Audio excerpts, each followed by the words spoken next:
I see. So you believe that this warning letter was sent by the Phantom Weasel? Absolutely. I've said it before and I'll say it again. The Phantom Weasel never acts as you expect. He must have faked his own death 10 years ago using a body double. Now that he's back, I'm sure the guards who worked on his case back in the day are in for a headache, but however this turns out in the end, the one thing it won't be is boring. Couldn't agree more. As a journalist, I'm gonna get a lot of mileage out of this one. Thank you, sir, for your time. Now, whom should I interview next? Huh? Hey! What a coincidence! Fancy meeting you here. Perfect timing.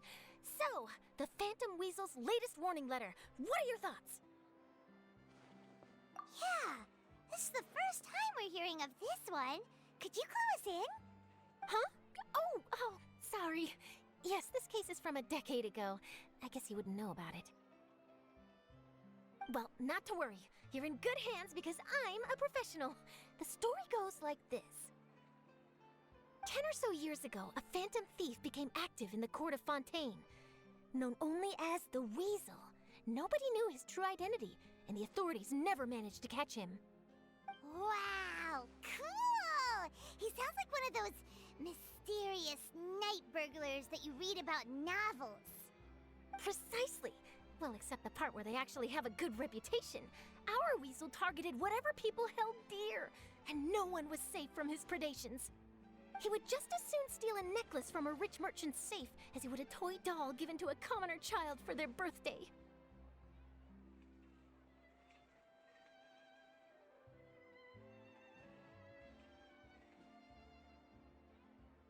I know!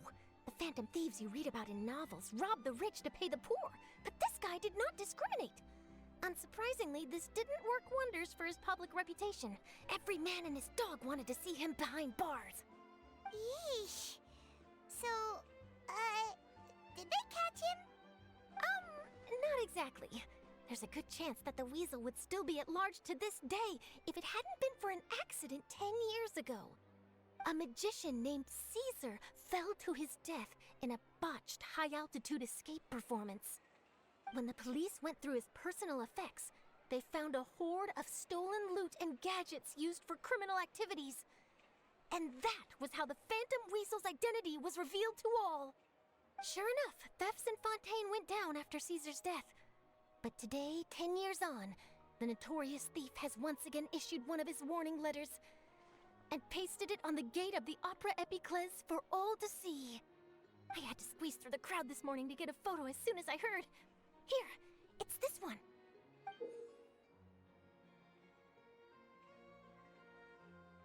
So, this is the warning letter, huh? Let's see what he wrote. 3 days from now, when evening falls, I shall take from you that which you hold most dear at the Opera House, just as you did to me 10 years ago. This is, without a doubt, a clear declaration of criminal intent. After years of laying low, the Phantom Weasel is back with a vengeance. What once seemed like an open and shut case has been blown wide open again. But why has he reemerged now, and what does he want? I sense an epic scoop, and I'm going for it. Uh-oh. If this thief will steal anything that other people value, does that mean even we might be targeted? Really? Oh, let him try. In fact, Hyman's gonna eat all our snacks right now. Let's see what he can do about that. Okay, the people have spoken. It's clear that the public are very concerned about the Phantom Weasel's reappearance. Let's see, I've got a photo of the letter, my interview notes. Yep, that should be enough to form the skeleton of my article. It does feel like something is missing, though. Something exclusive. Who should I interview next? I need someone with a more concrete connection to the Weasel. Is that who I think it is? Lyney! Magic, magician, Caesar! The Phantom Weasel! That's it! Let's go interview Lyney! You see, the original Phantom Thief Caesar was a magician too. And what do Phantom Thieves and magicians have in common? They both have an air of mystery about them. Perhaps there's a connection there. Are you serious? What sort of a deduction is that? Oh, relax. My journalistic instinct tells me that an exclusive news story is beckoning. Let's go. No time for delay.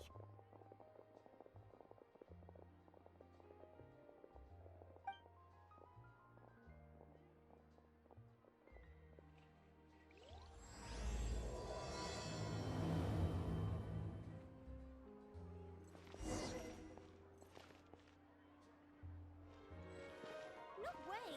I'm not guessing.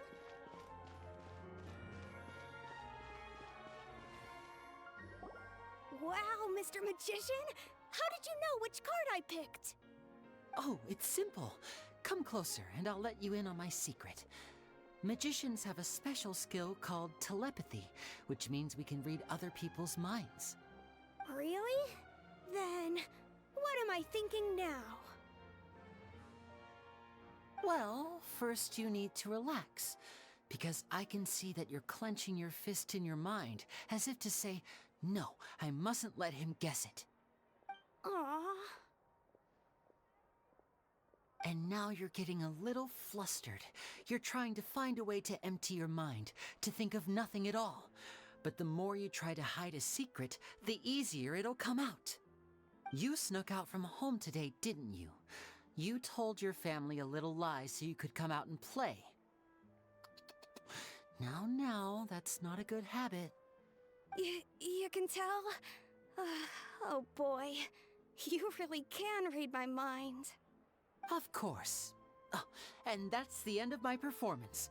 You should really be heading home. Remember to apologize to your family, all right? They must be worried about you. All right, got it. Bye, Mr. Magician.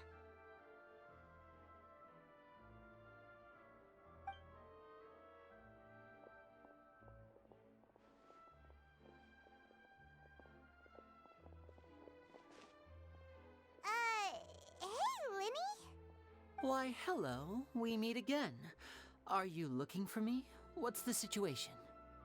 Well, why don't you guess, Mr. Telepathic? Oh, please. You didn't believe that spiel, did you? The power of telepathy is quite beyond me. I'm sure that child would beg to differ. Seemed like you were right on the money. That was nothing more than a little trickery. I made an educated guess based on his micro-expressions. That, plus the fact that he was the only kid here without his parents, and he looked as guilty as sin. He made it easy for me. You guys, on the other hand... let me guess. Don't tell me you're here for the Phantom Weasel, are you? Wow, got it in one! Is this more of your trickery at work? Wait, really? No trickery this time. It was pure luck. His warning letter's been the talk of the town, so I figured that maybe you were asking around about that. Bingo! I plan on writing a column reporting on the latest news about the Phantom Weasel. So, Lyney, what are your thoughts on this infamous thief's reappearance? To be honest, it makes me angry. Angry? Why? You read his letter, right? The Phantom Weasel claims he's planning something in 3 nights' time at the Opera House. That's the night I'll be performing there. Huh. What are the chances? Wait a minute, you don't think he's after you, do you? Well, if he is, then his warning is clearly a direct challenge to me personally. And if he's not, then it's still going to be a huge headache for me. The mere mention of the Weasel's name is enough to scare people off. So once the contents of that letter get out, barely anyone will be showing up to watch my show. But I've been preparing for this for a long time. I'm not about to let him ruin my big day. This leaves me with only one choice. I have to expose the Phantom Weasel's identity before the show begins. Really? So what you're saying is, we might get to see a live duel between a famous magician and an infamous thief? Wow, this has exclusive written all over it! To be honest, I'm not sure if I'll emerge the victor. The Phantom Weasel is a notorious crook, infamous for his inscrutable methods. You're being far too modest, Lyney. I think your magic tricks are even more inscrutable than those of a thief. Thanks for the compliment, though I have to say, I don't care much for the comparison. A lot of people liken magicians to thieves because we both have the ability to make things disappear without the person noticing. But there's an important difference that these people overlook. Allow me to demonstrate with a quick magic trick. Here, I have a flower, just an ordinary flower that was picked not long ago. Watch it carefully now. 3, 2, 1. It's gone! That's the question. Where did it go? Therein lies the difference between us. Thieves make precious things disappear, but only magicians make them reappear. If I could now invite you all to check your clothes, there might be a surprise in there somewhere.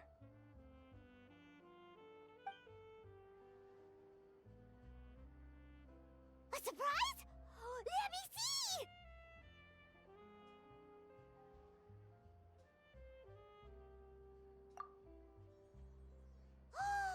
It's right there! But how? You haven't moved this whole time!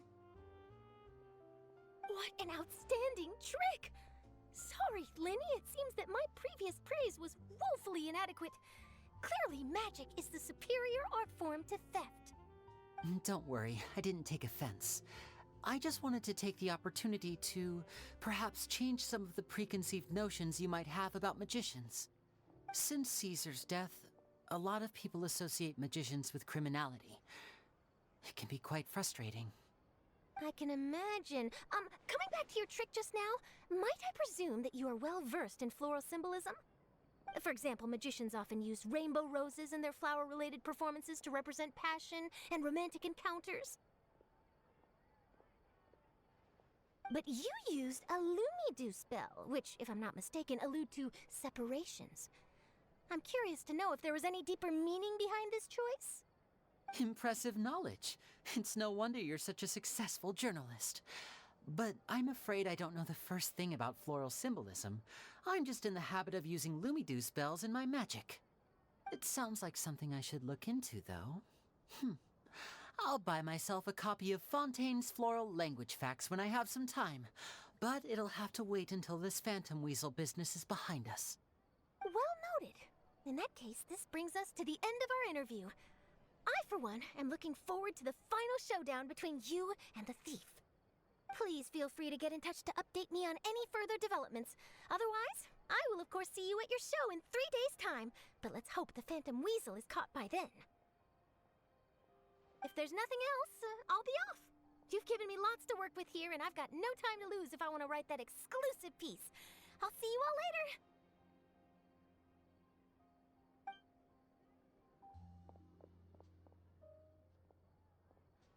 So, Lyney, are you gonna tell us how you did that flower trick now?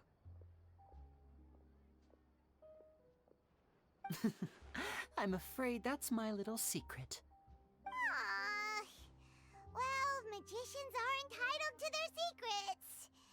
But Paimon's really itching to know how it's done. You feel it too, right? So itchy.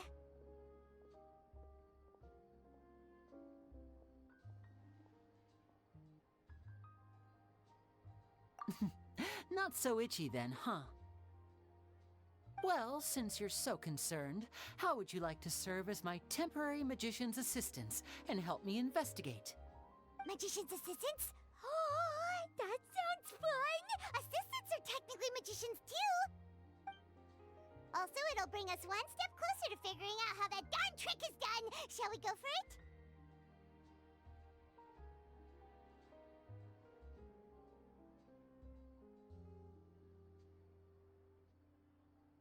Excellent. Thank you for putting your trust in moi. The first thing we need to look into is who Caesar really was. If he truly was the Phantom Weasel, that means that the weasel is dead, and whoever wrote this warning letter is just a copycat criminal. But if he wasn't the weasel? Well, that'll make things more interesting. It would mean that the weasel lives, and he's been laying low all this time in some corner of Fontaine. And if we're investigating Caesar, his fiancée Gemma is a good place to start. Word is that she visits the cemetery often, so I asked Lynette to wait for her there. We should make a move. Let's go and rendezvous with Lynette.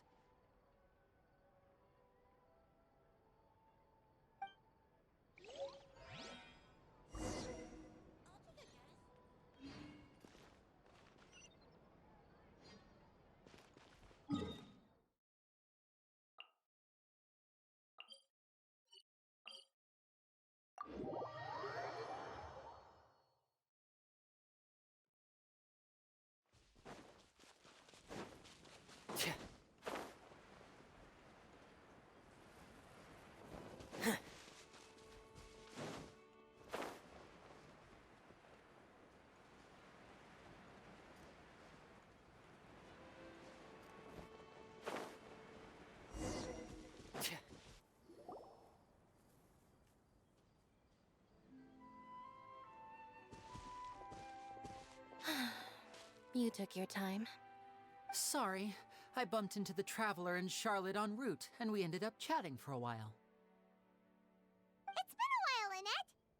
We're working as Lyney's temporary assistants in the investigation of the Phantom Weasel. Thank you. It's good to have you helping. So, what's the situation? Have you seen Gemma? Nope. I've been here a while, and she still hasn't shown up. How bizarre. Maybe it was bad intel. Well, we won't get anywhere by standing around waiting. Traveler, Paimon, let's go ask around.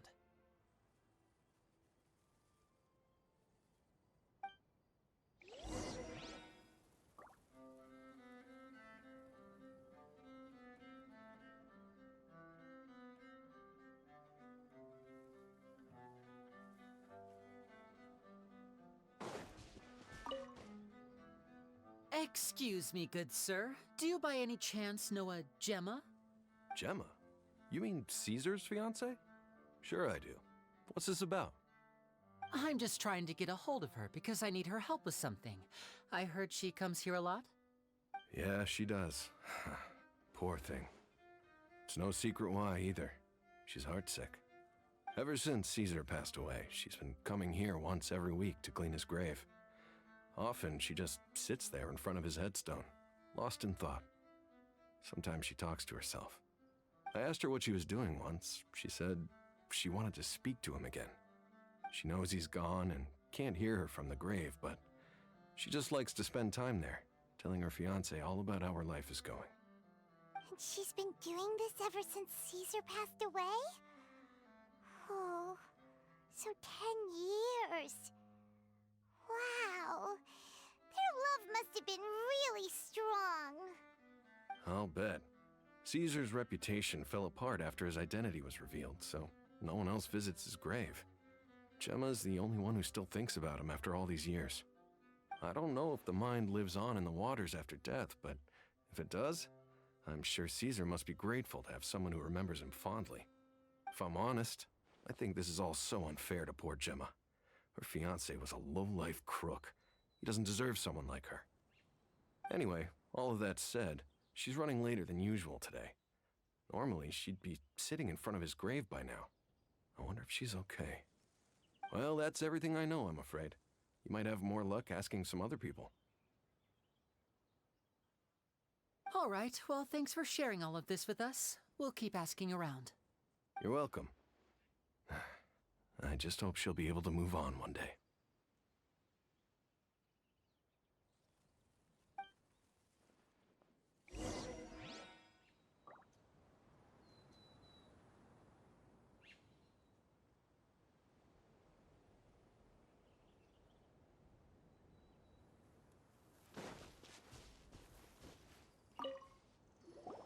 Did you hear the news? They're saying the Phantom Weasel's back. You're kidding. Wait, isn't he dead? I don't know anymore. All sorts of news flying around nowadays. I can never tell what's true and what isn't. But what if, just hypothetically, I mean, what if this weasel's the real deal and Caesar was framed?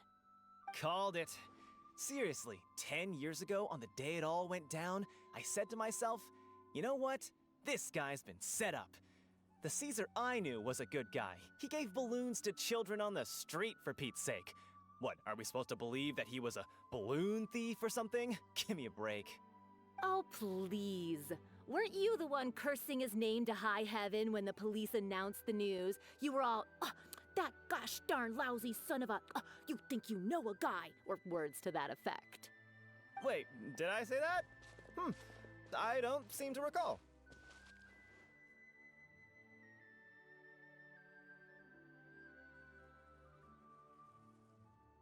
Hello there.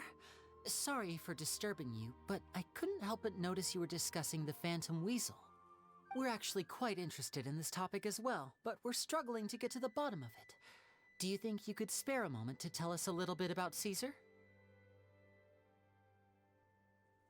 You've come to the right people. Yep, I was there. Back when Caesar used to perform magic tricks on the street. He was a great magician. The best trick I ever saw him do was pop a transparent balloon, only for a whole bunch of doves to fly out from the inside. I was right up close and didn't blink or look away once, but for the life of me, I still don't have the faintest clue how he pulled it off. Really incredible stuff. I saw him perform too. He always used to bring some gifts along for the kids who came to watch his show, and he'd hand them out after he was done. Sometimes, he even got the kids to write their wishes down, and then he'd make the items on the wish list appear in his next show. Huh. He doesn't sound like such a bad guy. But after he died, there were also rumors that he used the wish list to find out what was precious to people, with the intent to steal it later. As I'm sure you know, the Phantom Weasel would steal just about anything from anyone. Whatever the case, now that the Weasel is back, Caesar's become a hot topic once more. I bet Gemma must be pleased. If Caesar's name gets cleared, maybe it'll finally give her some solace after all this time. No, speak of the devil. That's her over there. If you've got any more questions about Caesar, she's definitely the one to ask.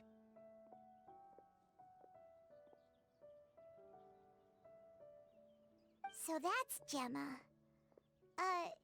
Is it just Paimon, or does it look like something's wrong? Wait, it looks like she's injured. Come on, let's see if she's okay.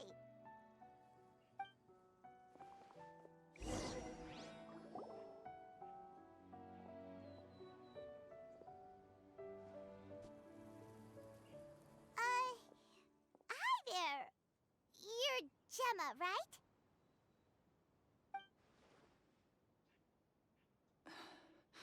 Who's asking? Don't be afraid, we mean no harm.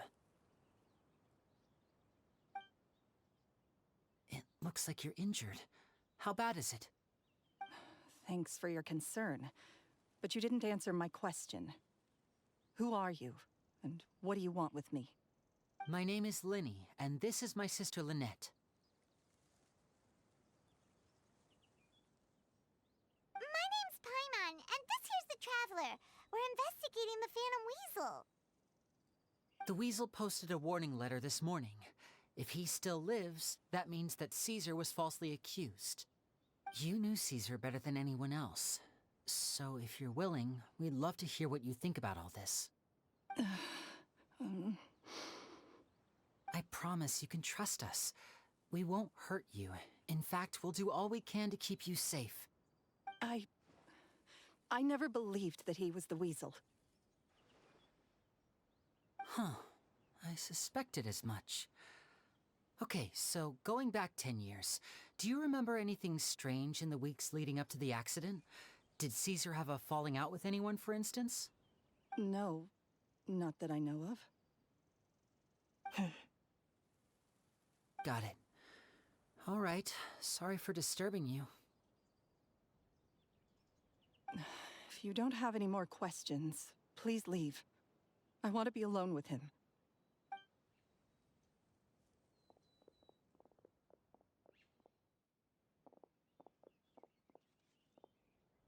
Judging by the look on her face, there's definitely something fishy about her.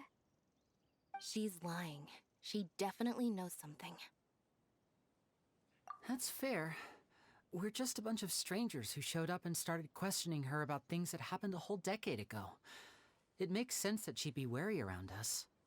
In any case, I doubt we'll get any further here, so let's call it a day. Meet me outside Hotel de Boer tomorrow, and then we'll start the next step of our plan.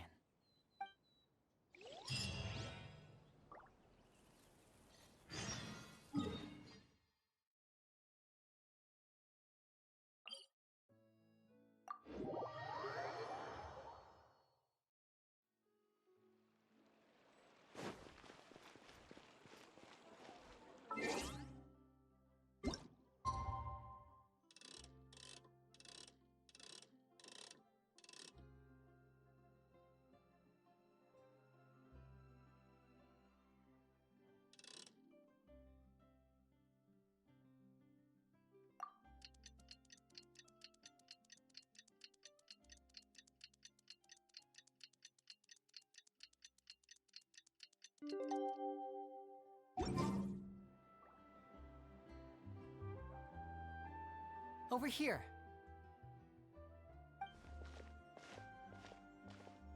Lynette's not joining us today? I've had her follow Gemma and see if we can make any inroads with her. They should be at a cafe right now. Still, I don't think that Gemma's likely to open up to us. So, we need a contingency plan. Today, we'll be looking into a guy named Lorenzo, Caesar's former pupil and assistant. When Caesar passed away, all the stolen goods discovered in his home were confiscated and returned to their rightful owners. But Lorenzo was the only one privy to all his magic secrets, and he inherited his craft. Before long, Lorenzo was the next big magician in town, his fame surpassing even that of his master, and it made him very wealthy. He's since left the magic scene, though, and these days, he's a wealthy businessman with his fingers in a lot of different pies. I had to pull a lot of strings, but I managed to get him to agree to a couple of drinks with me. Be warned, though, I hear he's got a hair-triggered temper. We'd best be careful.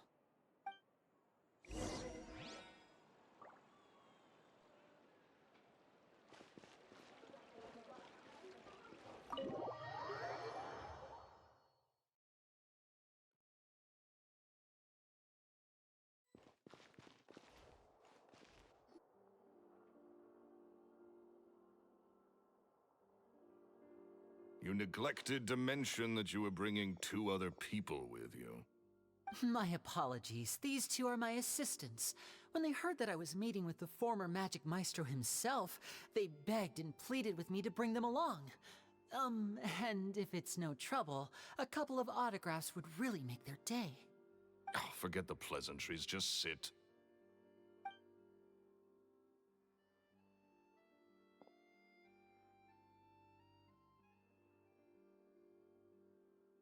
Get a load of this guy. Forget the pleasantries, he says, but he looks pretty happy about Lyney stroking his ego. I only agreed to meet since we're both magicians. Do me a favor and cut to the chase. I have more important things to do than drinking. Much obliged, sir. As it happens, the matter I want to address is also related to magic. Yesterday morning, a warning letter from the Phantom Weasel appeared on the entrance to the Opera House. He claims to be planning something for the same evening that I'm scheduled to do a magic show there. As such, I believe that I may well be his target.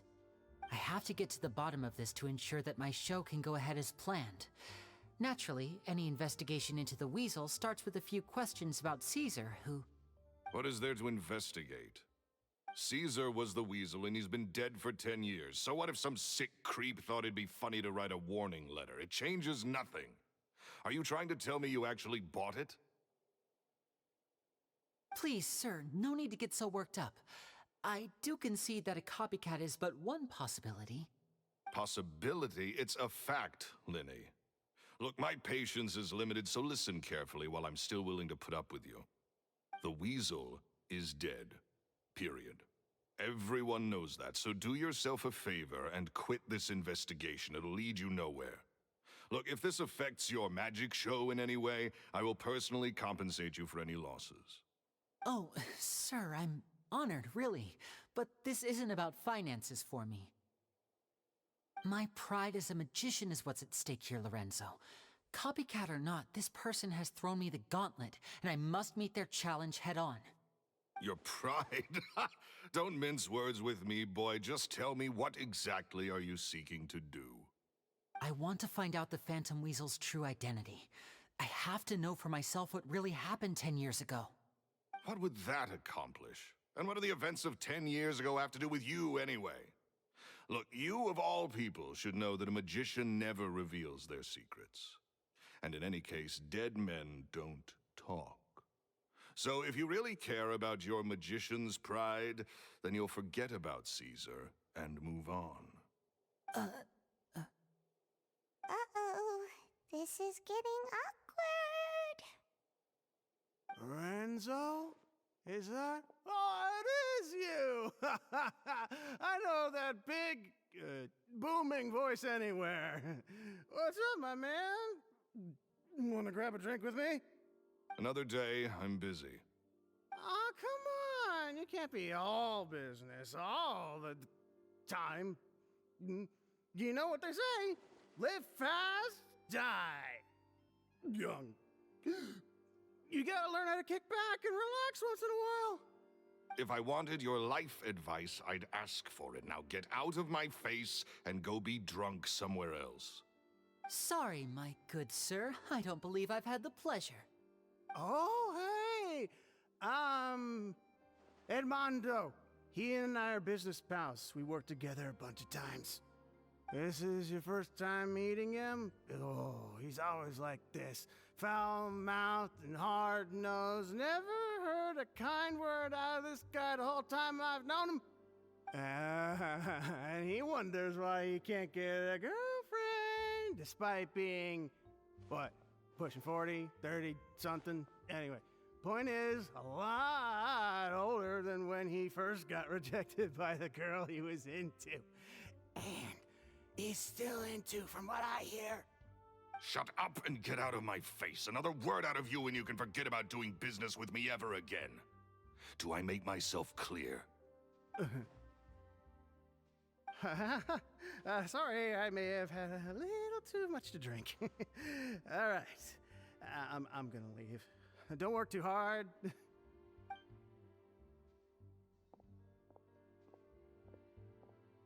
I think it's high time I made a move as well. If you really want to investigate this, Lyney, be my guest. But if nothing good comes of it, don't say I didn't warn you.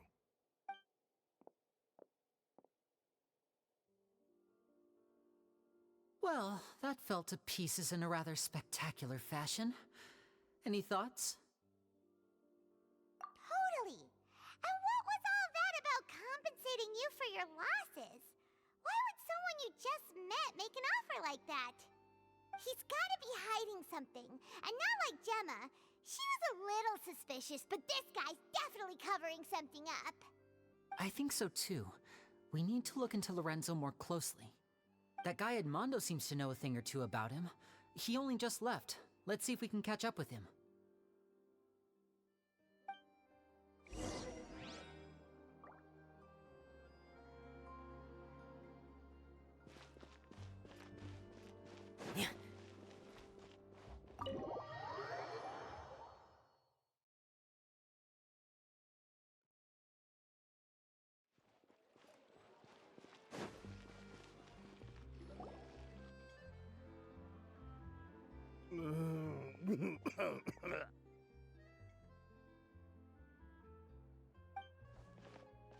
You okay there?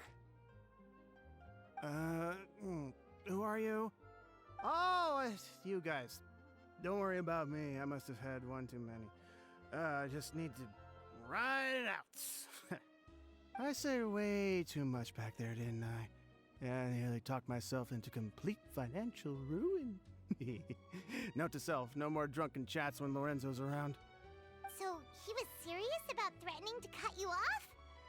Ugh, Paimon knew he was a bad egg. Hey! Keep your voice down. Don't go prying into Lorenzo's personal affairs. Bad things happen to people who ask too many questions or make an enemy out of him. What kind of bad things? Don't even ask. I'm sorry. I'm gonna have to cut this conversation short. I'm not crossing that line again. And take it from me, trouble with Lorenzo is one thing you don't need in your life. You saw him flare up back there. I don't know what you said to him, but clearly it touched a nerve. That's not a good sign. You're too young for this. Don't get in over your head. I'm leaving.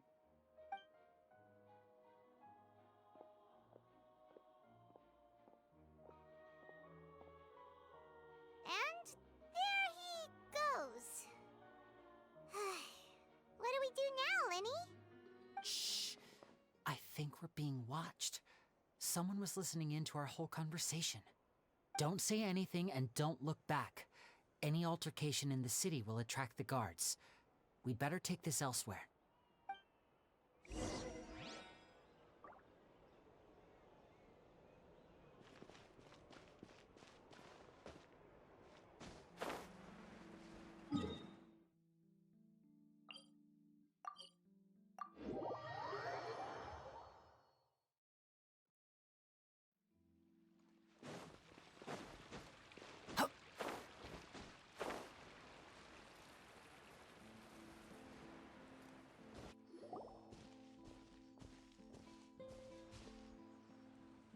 You followed us a long way. Why don't you come out and introduce yourselves? So you're Lyney. And where's your sister? Ain't she with you today? Save us the trouble and go fetch her for us. Let's not drag this out. Paimon doesn't like the tone of your voice, mister! Who sent you, huh? Save your questions, missy. You ain't gonna need answers where you're going. Capiche? Looks like we can't avoid this fight. Now, I'm not the strongest fighter, so I hope you're ready to back me up. Don't worry, we got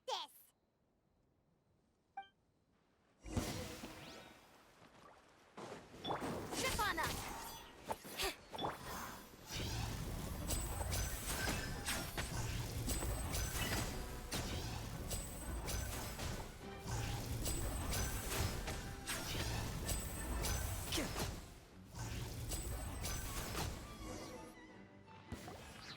Curses. They're tougher than we thought.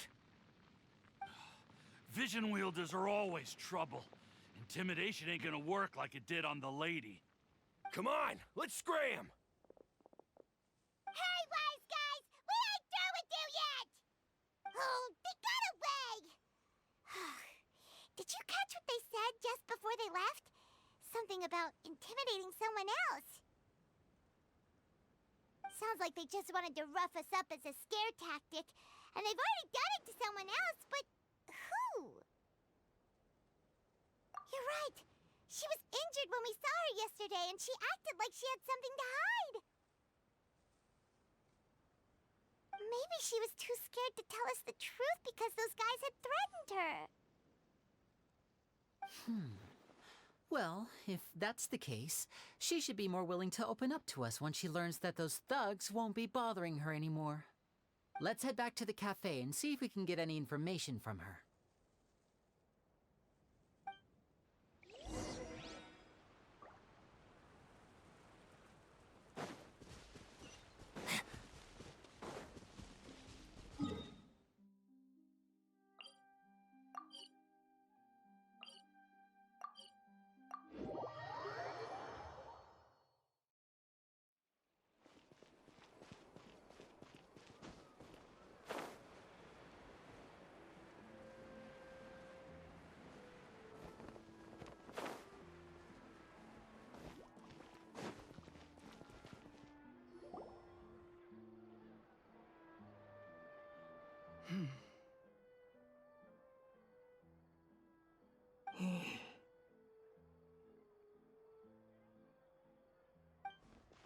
Gemma?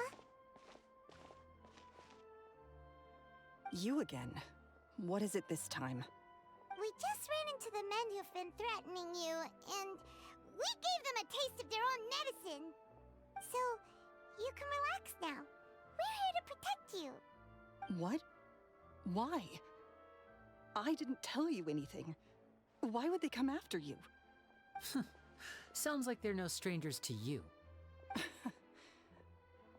That's putting it mildly. I know them all too well, and I hate them with every fiber of my being.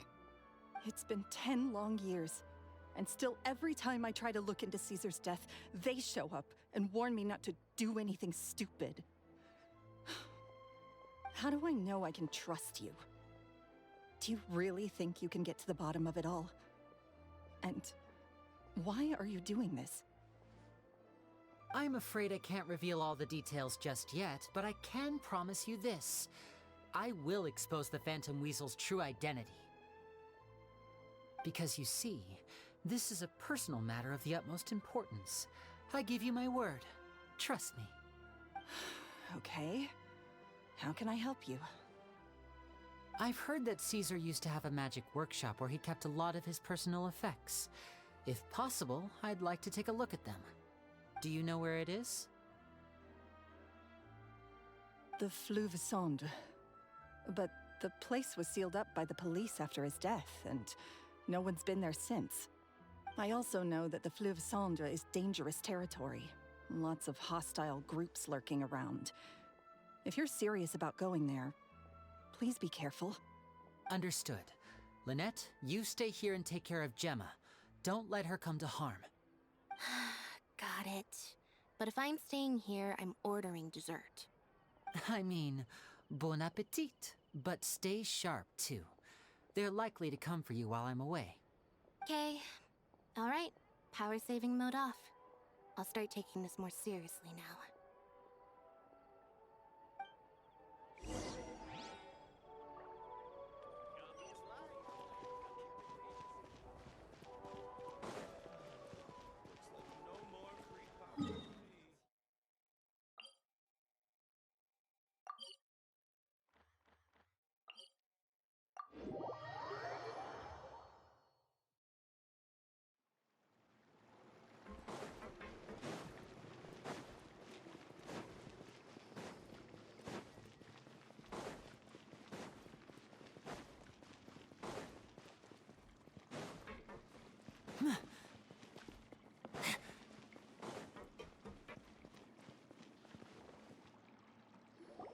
If Gemma gave us the right location, then the workshop should be right nearby. Huh. Looks like these boxes are blocking the entrance. Let's shift them away first. There we go. It should be just down here.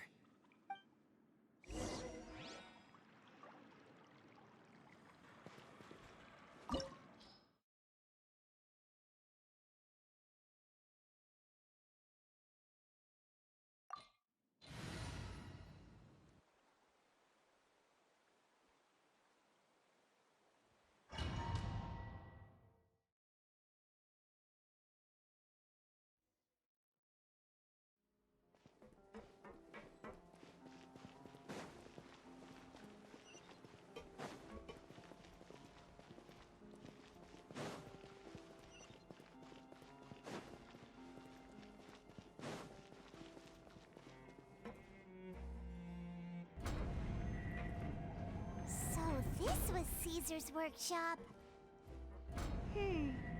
Nothing suspicious here, just normal magic props. Let's head in further.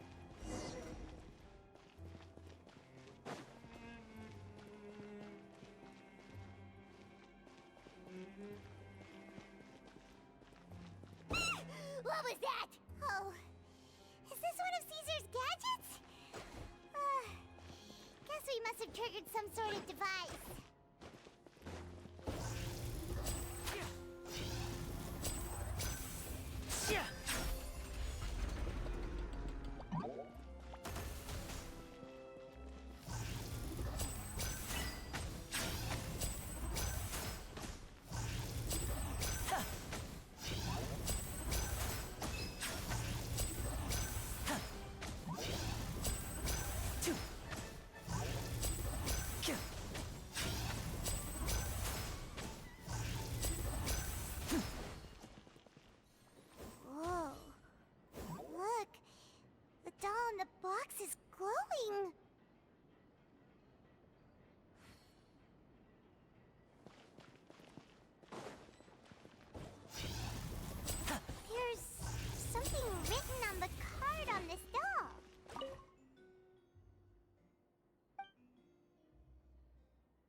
Looks like we've reached the end of this route.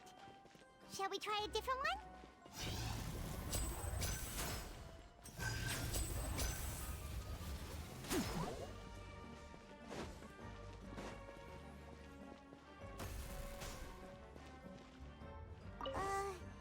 These magic boxes are moving. What do we do? One of them looks different from the rest. Let's investigate.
That's weird. Have we reached the end already? There's nothing here. Maybe this was a wasted trip.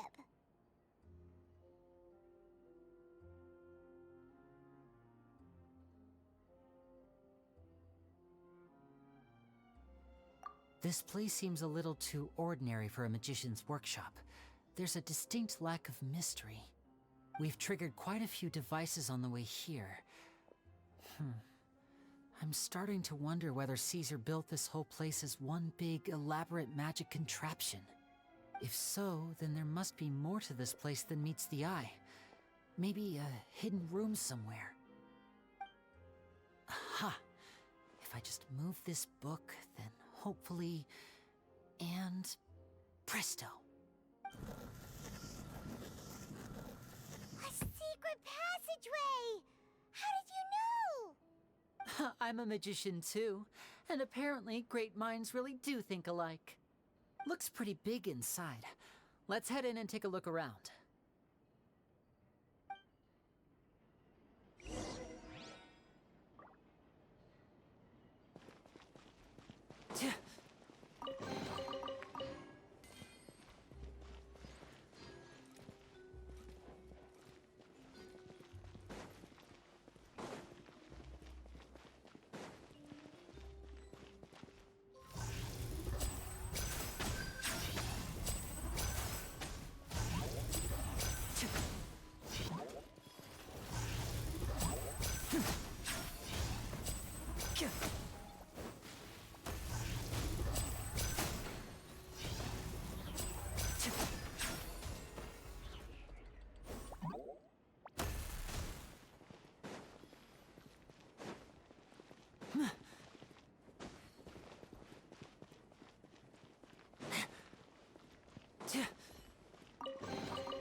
Lyney? Is there some device in that box?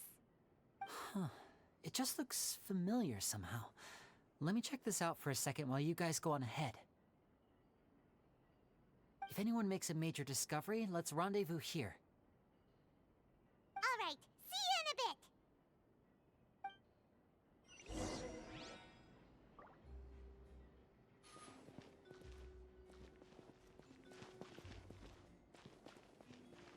The placement of this device inside.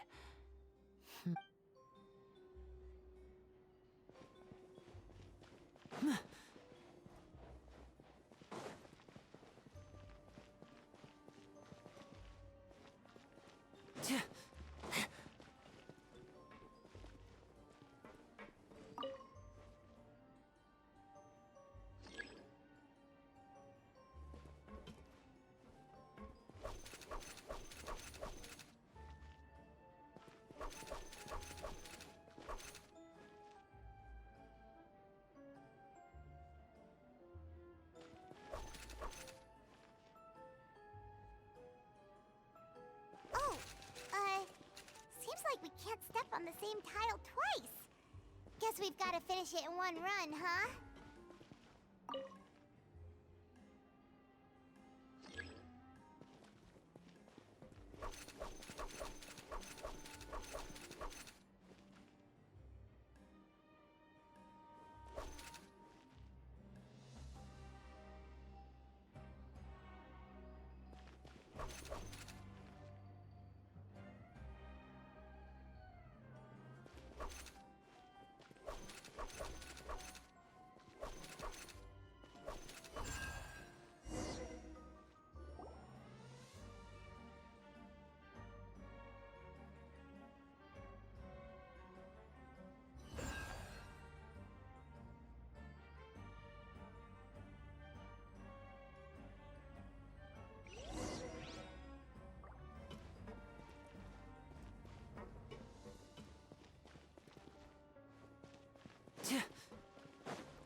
Wow! There's a hidden room here! Let's see! Oh, this bookcase is full of Caesar's own notes. He wrote a lot about the principles of magic. Whew. Much too advanced for Paimon. Hey, look! Is that Caesar's diary on the table? This book's thick as a brick! Let's take a peek inside it, shall we?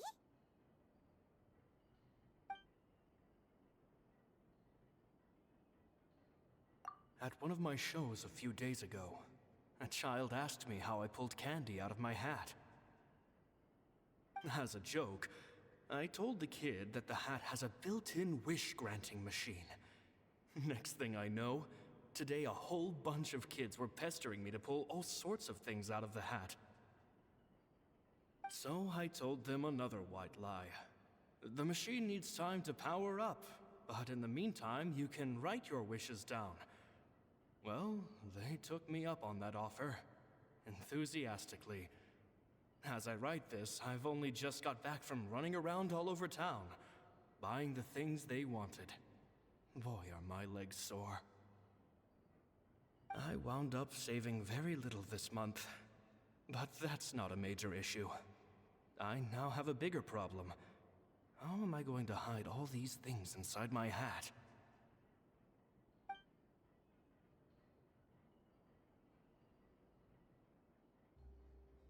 Two children came to talk to me after today's show. I don't know why they were out on their own. They looked much too young to be unsupervised. I do hope they got home safely. Anyway, they said that they wanted me to teach them how to do magic. It's not uncommon for children to ask this, of course, but I've never seen any of them as serious about it as these two. I told them that learning magic is very hard work. But that didn't faze them at all. It's like they already knew. They seemed so committed. I couldn't turn them down.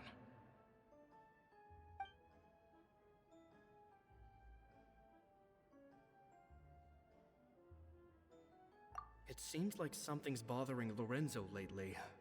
but he won't open up to me about it.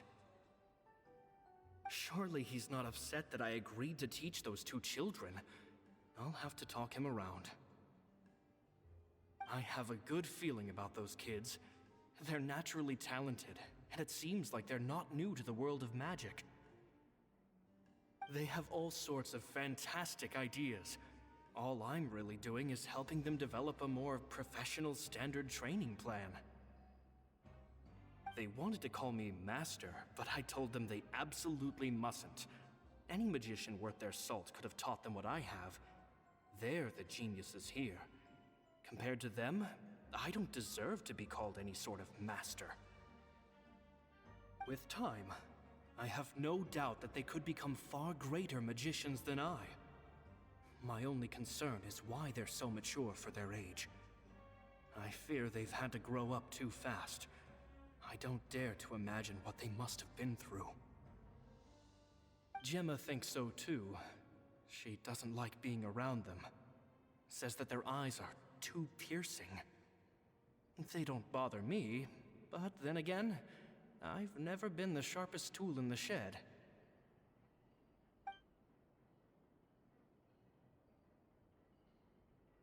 It's nearly time for me to go on tour. I asked the two kids if they'd like to come with me, but they shook their heads. I once overheard them talking about their father and their mission. Sounds like their parents have other plans for them. I guess we'll be parting ways soon. It's only been 10 days since I first met them, but I think that I've gotten a feel for their personalities now. They're very tough, but also very cautious, and they trust no one but each other. This, I fear, is not a good habit to have. They hide things from me too. For example, when I asked them where they live and why they wanted to learn magic, they lied. That's the thing about children. Whenever they're trying to cover something up, it always shows somehow. I can sense that their lives have been hard, possibly even dangerous too. They're not like other children. It's a shame that I can't do more to help them.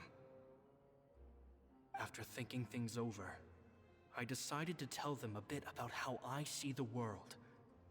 It's full of lies and falsehoods, and that is why we must find our own truth. P.S.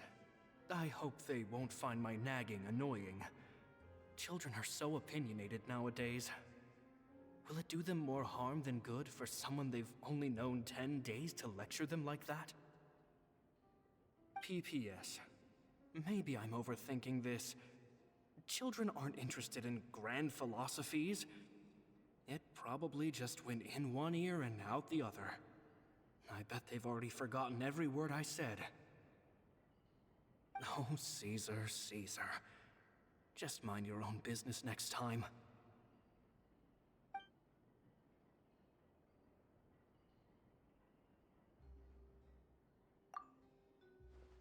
Two magic geniuses with a father and a mission, huh?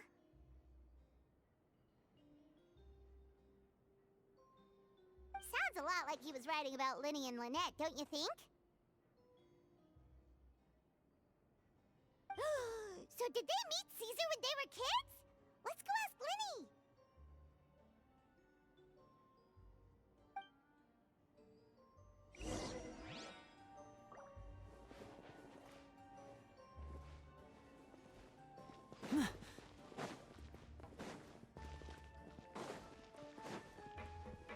Hip.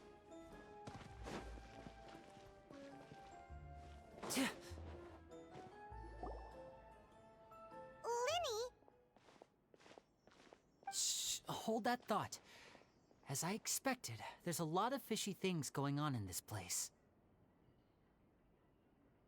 Fishy? Uh-oh, what have you found?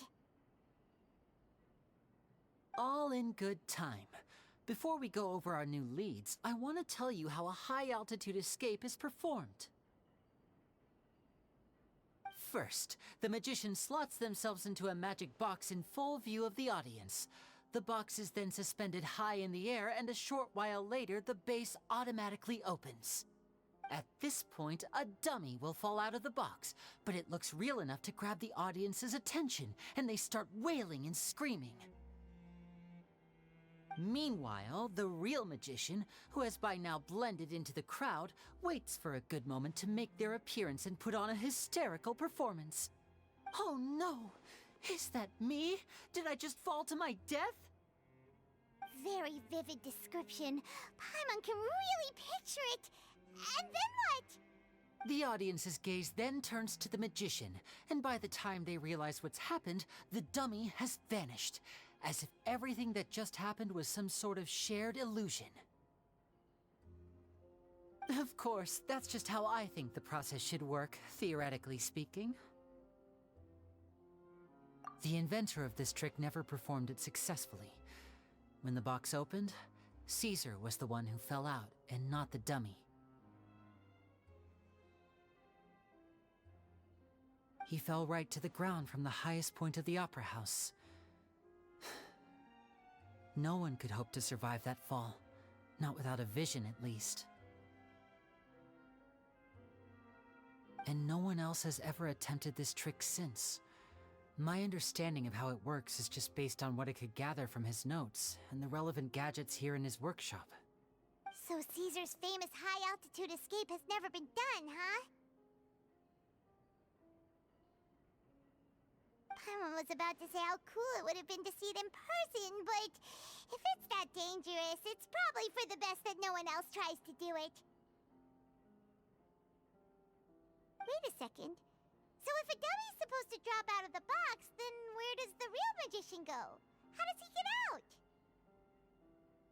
Glad you asked. That brings us to the secret of said box.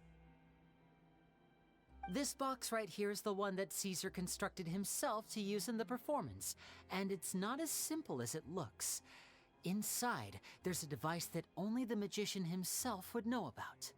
Once the magician's inside and the box is lifted up into the air, the audience's view of the box is fixed at a certain angle.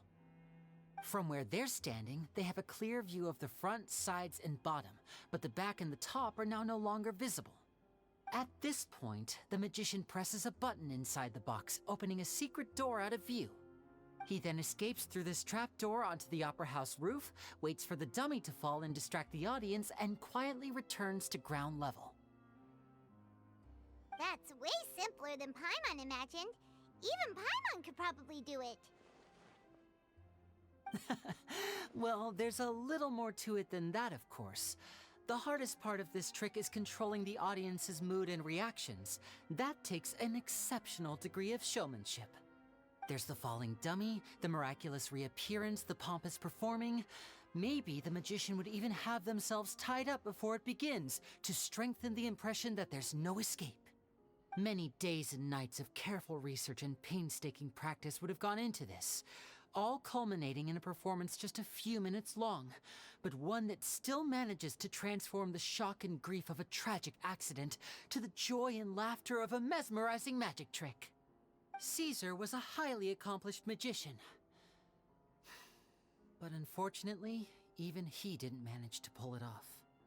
So, how did it go so wrong? You said you found some fishy stuff here. Have you figured out what really happened? I can make a pretty good guess. I looked into the case files. The magic box Caesar was using at the time of his death had the secret button I mentioned positioned on the right-hand side. And, sure enough, he always used his right hand as his dominant hand in public.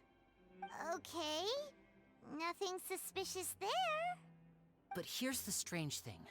Most of the devices in this workshop have the mechanism on the left-hand side, including this box right here, which leads me to believe that Caesar was in fact left-handed.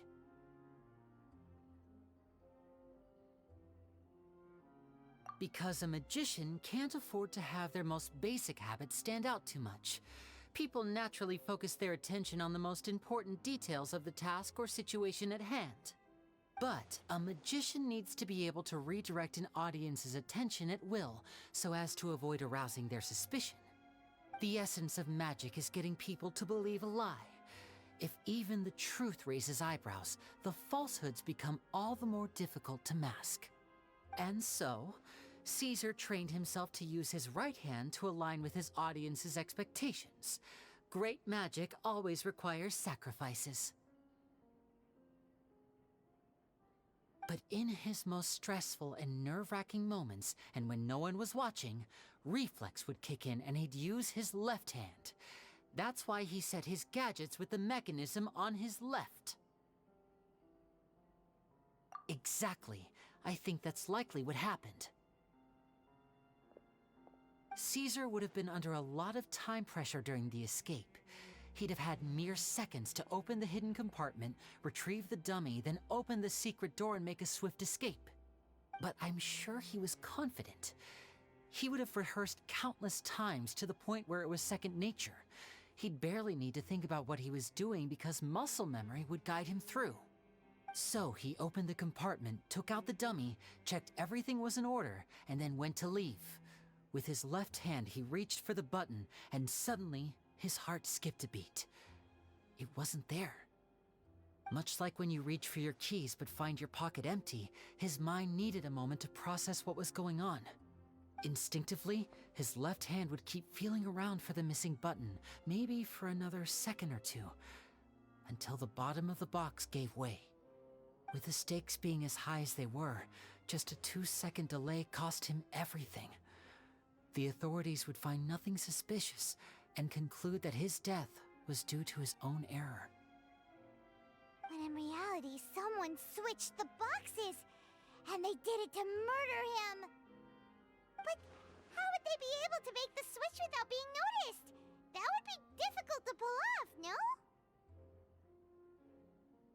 It would have to have been someone who knew that he was left-handed, and who could move his props around without arousing suspicion. Someone who was always by his side. Isn't that right, Lorenzo? You just couldn't let sleeping dogs lie, could you? There's not a lot of people who'd go to all this trouble for some magician who died 10 years ago. I didn't want to have to do this, you know. Silencing you the hard way just creates more problems for me to deal with. But I gave you your chance. I hoped you'd do what's good for you and back off like the lady, but you disappoint me. You mean Gemma? So you are the one who's been threatening her! Yes, although however stubborn she might be, she was never much of a liability. But you people, you never even knew him, but for some reason you just wouldn't drop it. Which is why you can't leave this place alive.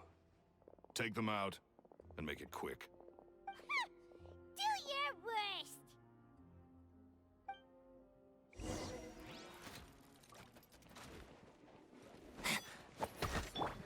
Let the magic begin! Over... Quietly now. Game's up. Fun's over. Commencing cleanup! Frost is coming! Getting gear! Pair! Getting gear! Pair! Surprise! And voila! Busted.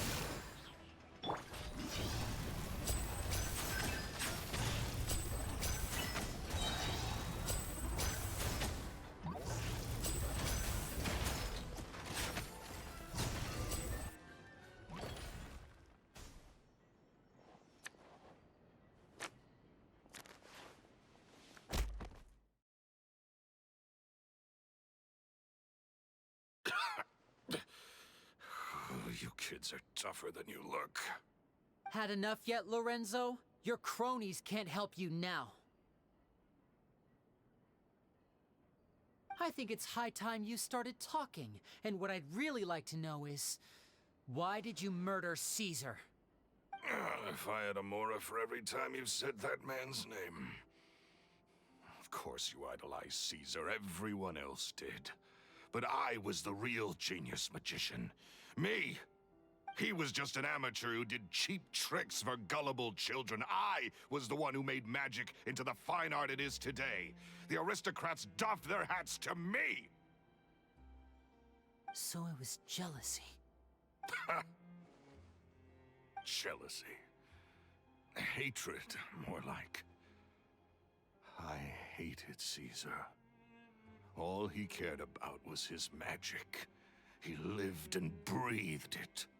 He poured everything into his street performances and his stupid tours like it was just a hobby to him, never bothering to think about Mora. What sort of fool devotes their life to the art of deception and never has a Mora to show for it?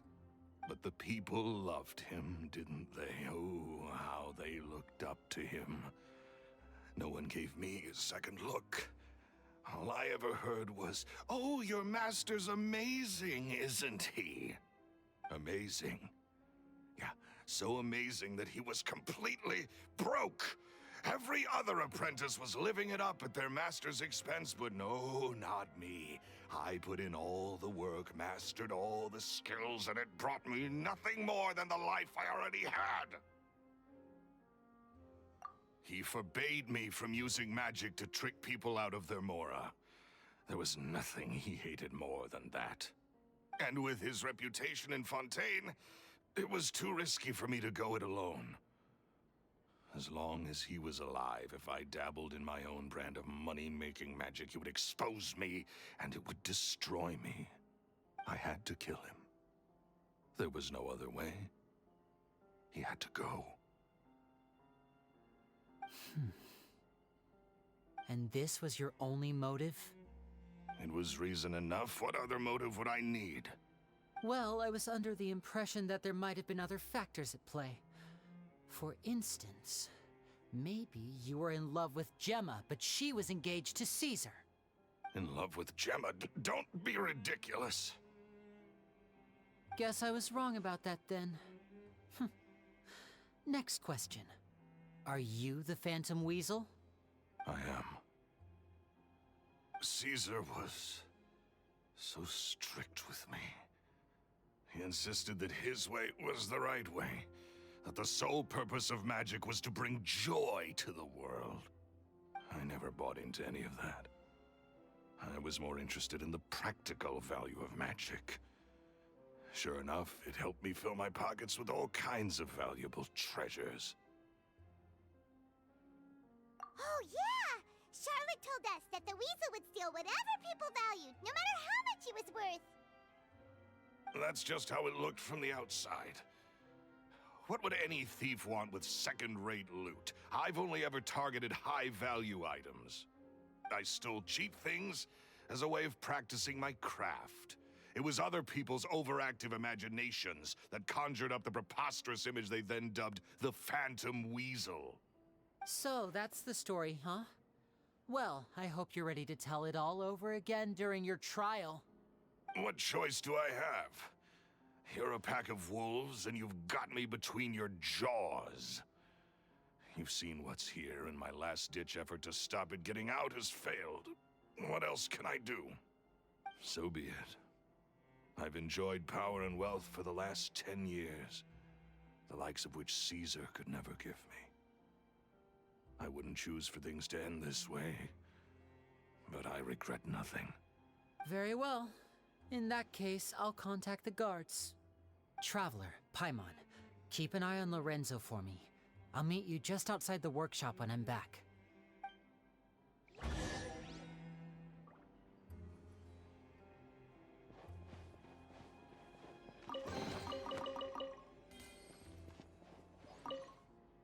At least I can finally stop looking over my...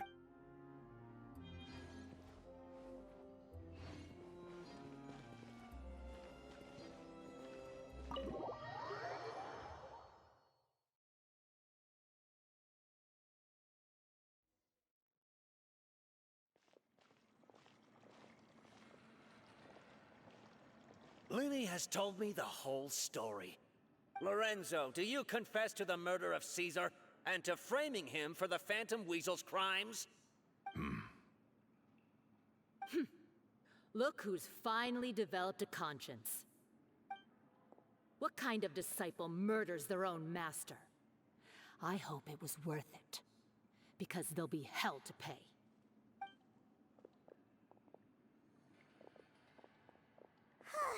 Looks like it's all over. What should we do next, Lyney? Should we start preparing for your show? Let me think. Let's rendezvous with Lynette and Gemma first. With Lorenzo in custody, Gemma will no longer have to fear for her safety. Good point. We should go tell Gemma the good news right away. It'll give her some peace of mind for sure.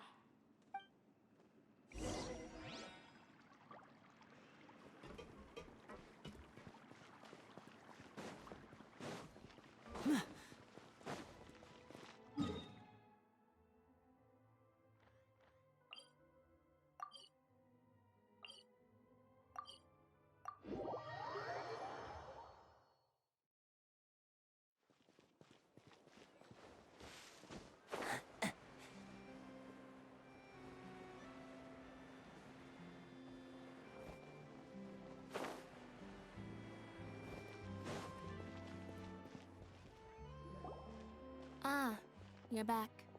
You were so quick. I've only just finished my third dessert. Your third? Lynette, come on, we've talked about this. Everything in moderation. You're not gonna have any room left for dinner now. That's fine. I'll shift to exercise mode and jog off the excess sugar. That's besides the point. Well, it's done now, but try to eat a more balanced diet in the future.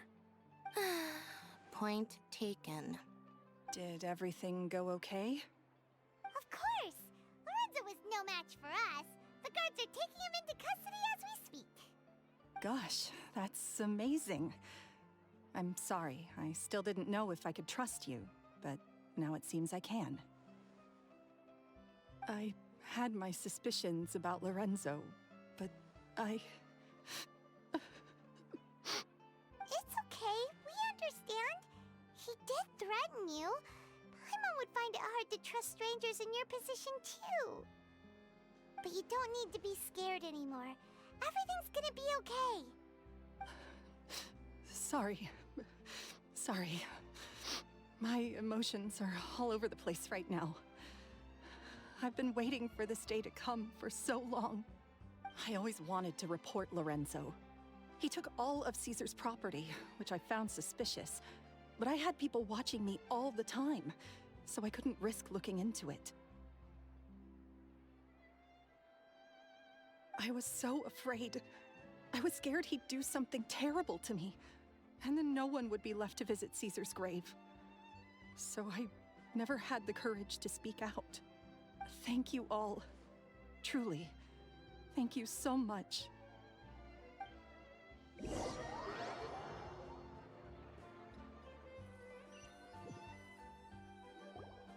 Thank you all for clearing Caesar's name. I never would have guessed that Lorenzo was the real Phantom Weasel. He never showed any signs that there were problems between him and Caesar in public. From the outside, it looked like they got along great. And to think that lowlife's been living life to the fullest all this time, while Caesar's name was getting dragged through the mud. It's a travesty. At least his soul can finally rest in peace now, thanks to your efforts.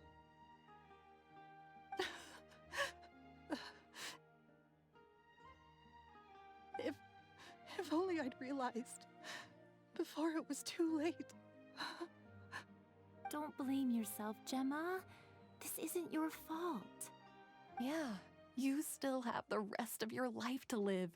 Caesar wouldn't want to see you spending it feeling guilty. Cheer up, Gemma. My brother's doing a magic show at the Opera House tomorrow evening. Would you like to come along? It might raise your spirits. This show will be a special one. We're holding it in Caesar's honor. In Caesar's honor? Really? Oh, thank you. I'll be there. Great. We'll see you tomorrow evening. Traveler, Paimon, don't be late. Don't worry, we'll be there. No way are we gonna miss out on a free magic show. Wait, Paimon feels like we're forgetting something. Oh yeah, Caesar's diary! We never found out...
Take it easy.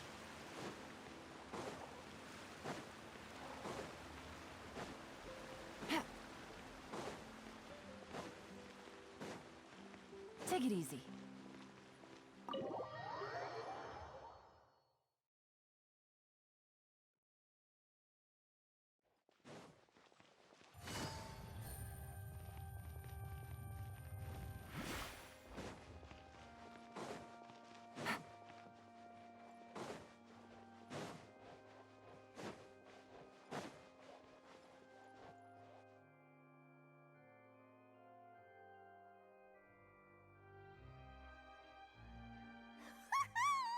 Paimon's excited to see another of Lyney's magic shows! Wait. Lynette, shouldn't you be on stage by now? Not this time. My brother's going solo today. So, I'll be watching with you. Good evening, ladies and gentlemen. I hope everybody's ready because the show is about to begin. The great magician Lyney has prepared a spectacular show for us all tonight, concluding with an all-new grand finale that no audience has ever seen before. Wow! A new trick! Thank you all so much for coming. Now, prepare to join me on a journey through the mystical and miraculous.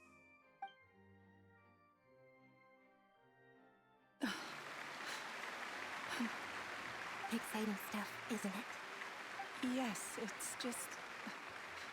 It reminds me of him. No wonder. Caesar was a famous magician too. So, how did you two first meet, Gemma? Well, I was out on the street once, and I saw him performing for little children. Children love magic, because they're willing to believe in things that can't be rationally explained. Caesar had this amazing way of bringing them into a dreamlike world. And somehow, I felt drawn to him too. So I went up and asked him to do a trick for me. Aw, that sounds so romantic. What trick did he do? It was with a flower. He took it in his hand, snapped his fingers, and it magically appeared on my head. I was so happy that day. No one had ever given me a flower before that. Oh, that's so cute! Actually, now that you mention it, Lyney's done that one before. Is that right?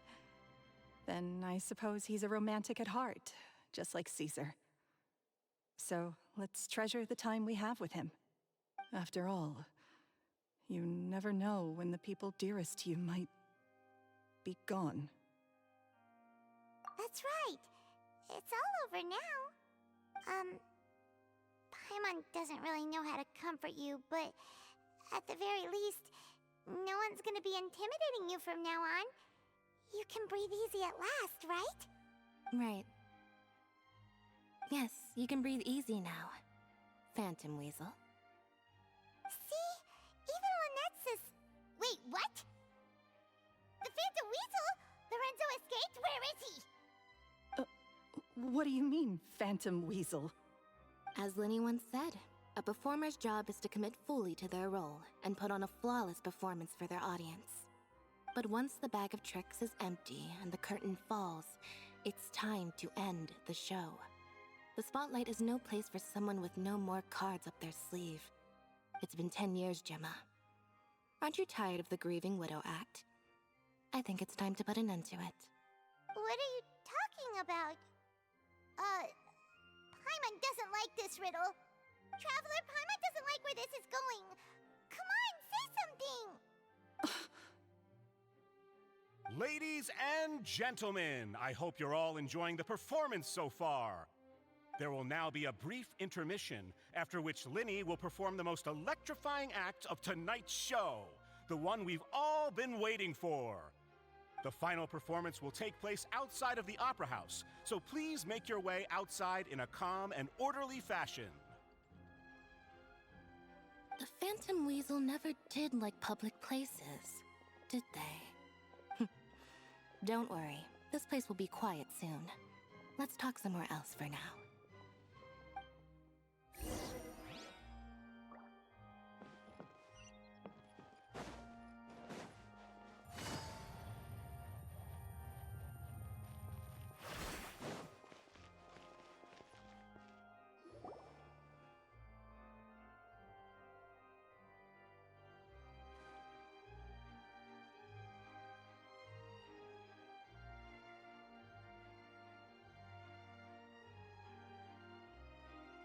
Dear me, this is awkward, isn't it? And unfortunately, I'm all out of gadgets, so I'm afraid I can't do any tricks to liven up the mood. This is a big mistake for a magician to make, but thankfully, I do have a backup plan. Now, who wants to hear a story? Lyney, don't we have more important things to address right now? Lynette accused Gemma of being the real Phantom Weasel a moment ago. Oh, what the heck's going on? All in good time. Magicians are good at guessing what people are thinking. I know the questions you want to ask. And as it happens, the story I'm about to tell might answer a few of them. Really? Well then, let's hear it! Paimon's dying of curiosity here! Let's go back to the very beginning. A decade ago, when the Phantom Weasel was terrorizing the court of Fontaine. She never missed a target, never left a trace, and no treasure was safe from her thieving hands. But as her infamy grew, so did the readiness of the police, and her opportunities to act became ever fewer. Every day, she ran the risk of being exposed for who she was. Of course, she could not simply take this lying down, and before long, she found her ticket to freedom. She would create a scapegoat, a false weasel to close the chapter on her behalf. After weighing her options, she set her sights on a renowned magician, Caesar. After all, magic and theft shared enough similarities for people to buy the story when the truth came out. So then what? Being the master deceiver she was, the weasel easily earned Caesar's trust. Now, all that remained was to frame him for her countless crimes. But as she was considering how to make her move, she noticed Caesar's aggrieved pupil, and a new thought entered her mind. Maybe I don't need to get my hands dirty after all. At her encouragement, Lorenzo tampered with Caesar's magic box, causing him to fall to his death. Afterwards, Lorenzo seized his master's property, and the weasel set about tarnishing Caesar's reputation. Two co-conspirators committed the perfect crime.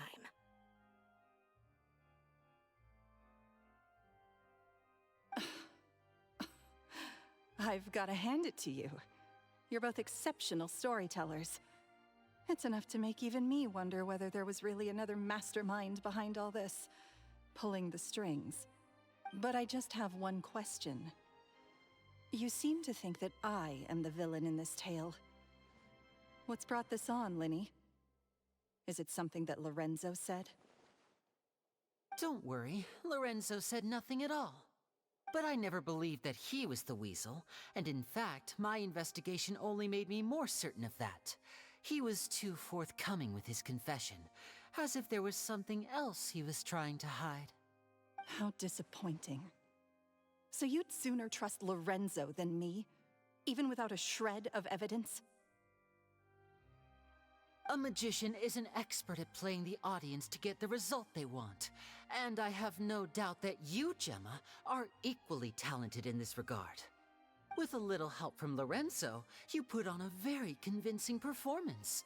The lovesick fiancé, whose devotion to her betrothed is unshakable, even under threats of violence.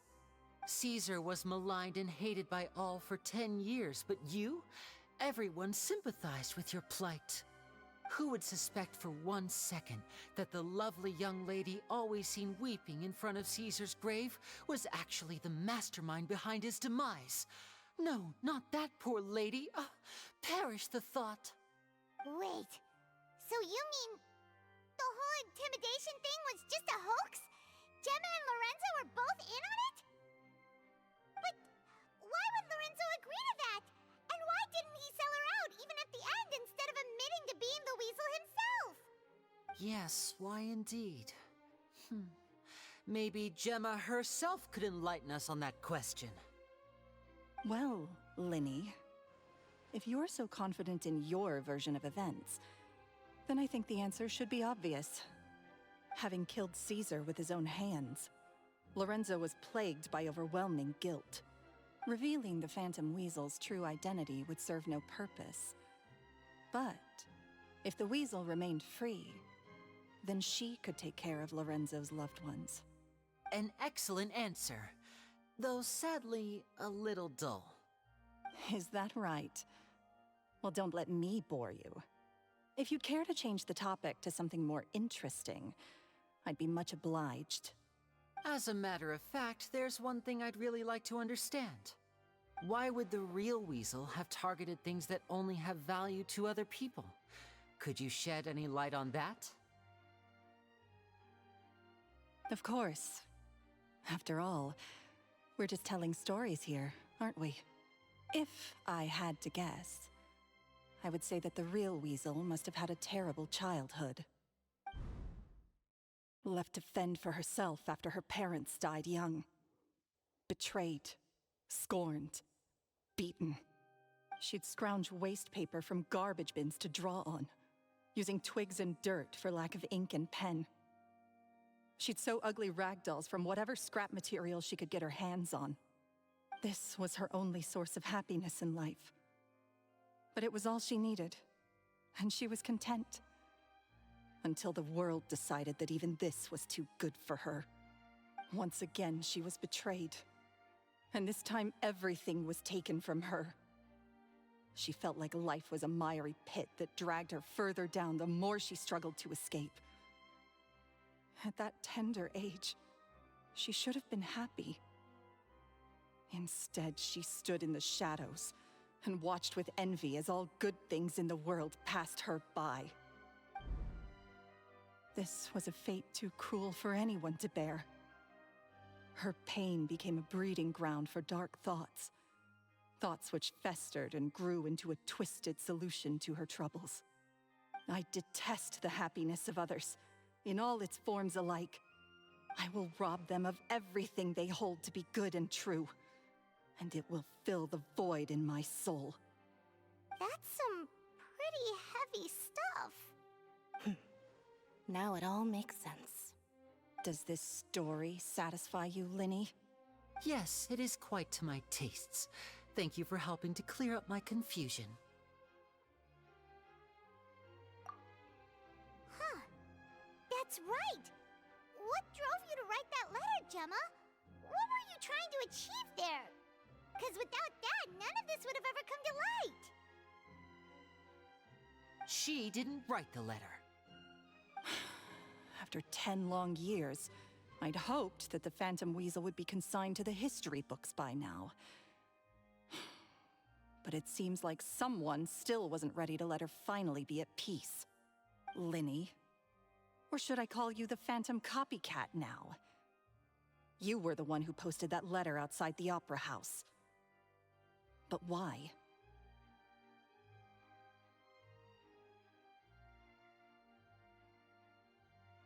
Very sharp, Phantom Weasel. Still as shrewd as ever. Well, no need for me to be coy about it. Our goal was to clear Caesar's name. The most straightforward way to change the public's impression of Caesar was to force the Weasel to show themselves.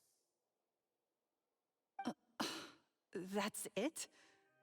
You had no other agenda? Of course we did.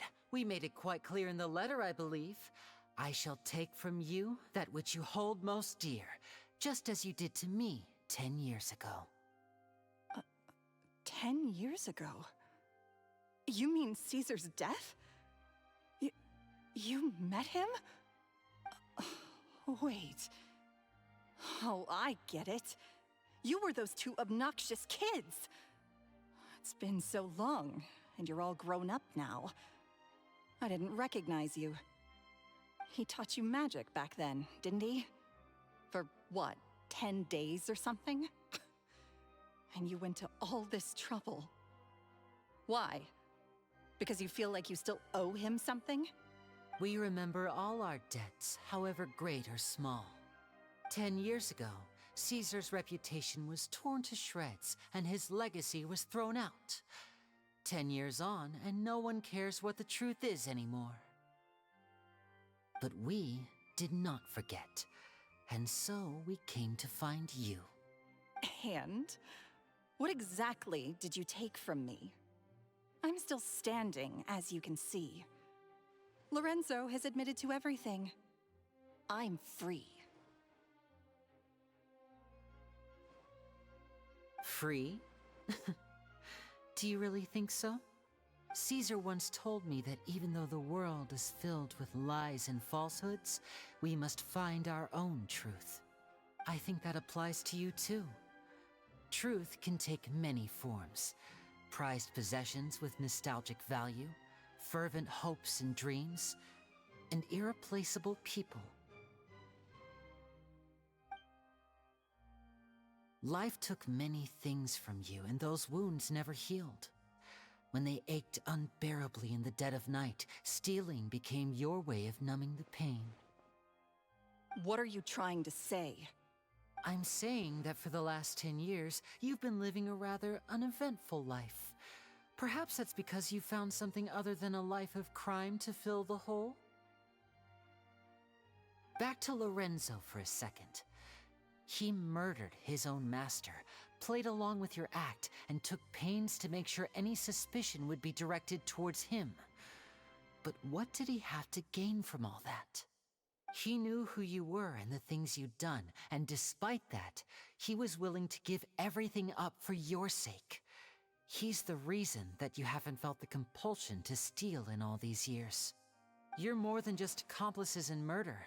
You're the only real friends each other has.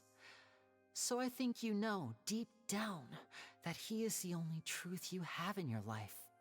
But that truth is gone now, and I guarantee you, you'll never see it again.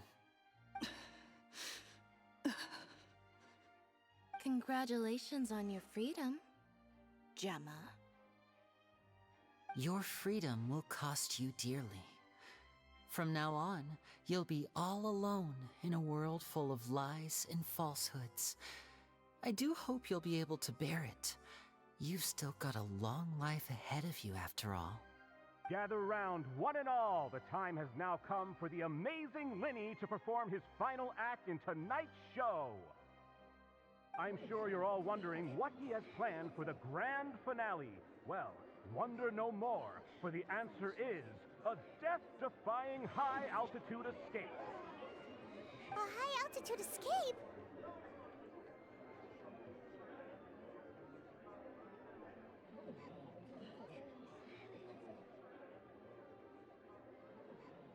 I'm sure you all remember the magician Caesar. This was the very trick that led to his fatal fall, after which he was dubbed the Phantom Weasel. But we have now learned that Caesar was wrongly accused, and that the real Weasel has now confessed to their crimes. Guess that's my cue to leave. Whew. I've been practicing this one for ages now, but I'm still a little nervous.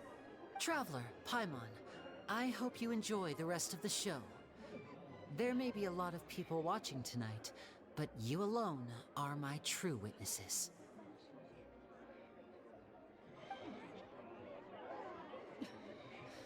Lyney, wait.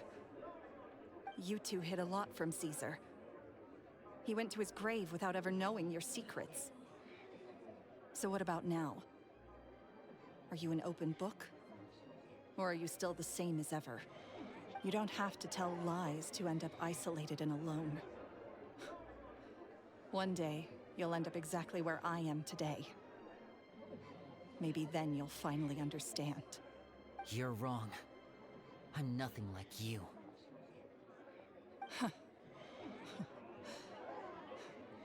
So, what are we, doing now?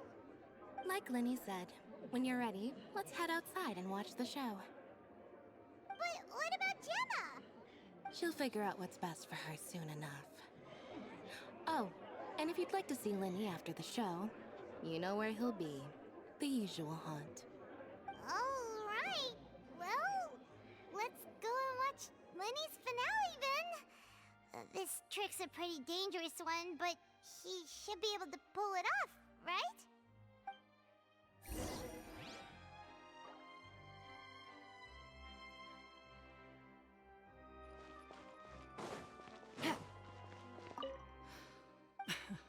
Sometimes I think I'm like a gambling addict. All I care about is winning, and it doesn't matter what's at stake. By the time I come to my senses, I'm left with nothing. Oh, if I had my time again.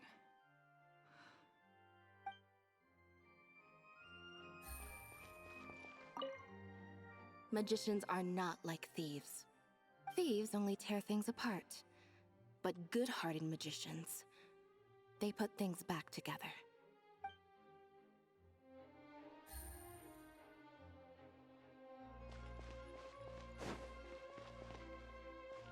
Take it easy.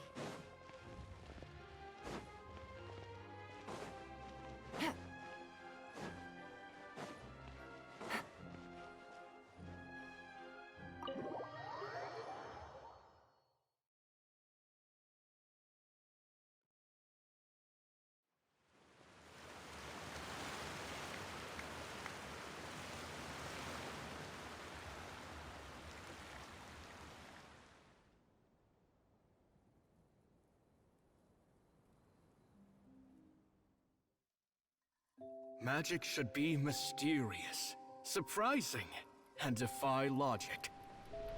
Magic is hard work. Every single movement has to be practiced thousands of times. It's alright, we're used to that.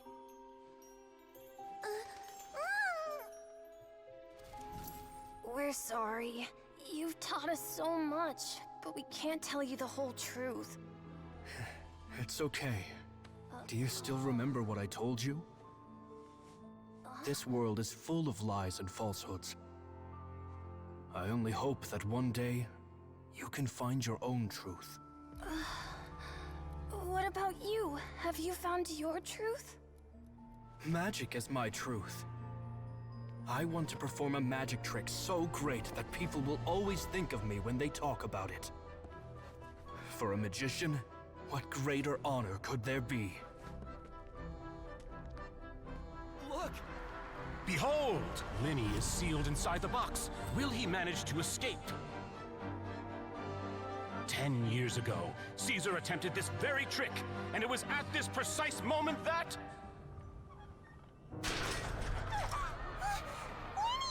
Watch out!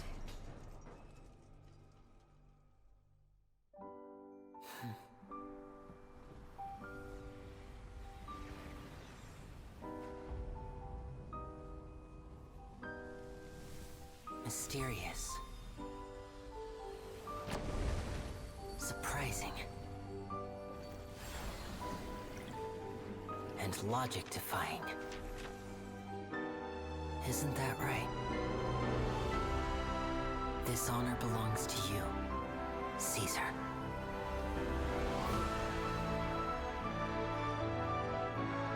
I'm just sorry it's a little late.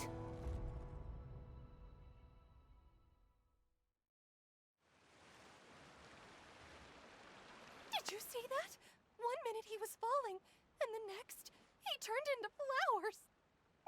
How could he possibly have done that? How mysterious. I didn't blink once. He just vanished, right in front of my eyes. What a heart-stopping magic show! This was really worth the trip. Caesar's name has finally been cleared, and Fontaine's new star magician Lyney has fulfilled a wish on his behalf. Oh, I couldn't ask for a better grand finale. It will make a great headline for the Steambird tomorrow, even if I do say so myself. Looks like everyone really loved Lyney's grand finale.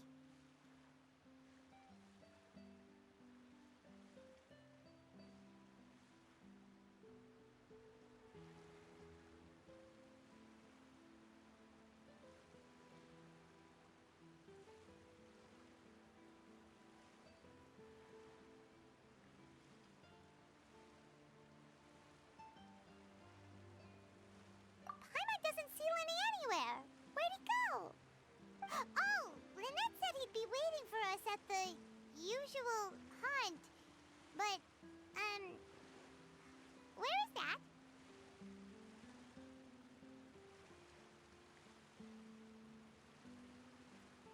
Oh, you mean the one where Caesar's buried? Yeah, that's probably it. This whole magic show kinda seemed like Lyney's way of saying goodbye to Caesar. So it makes sense that that's where he'd be afterward. Alright, let's go look for him there.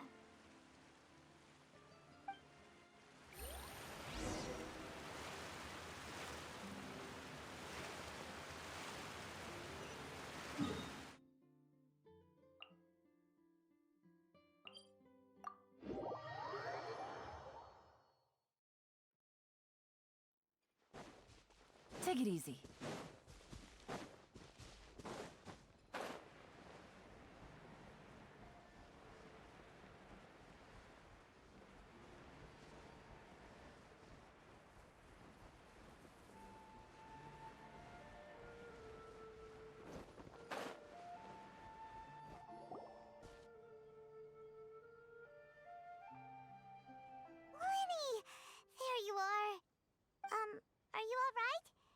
Paimon was scared to death when the chain broke.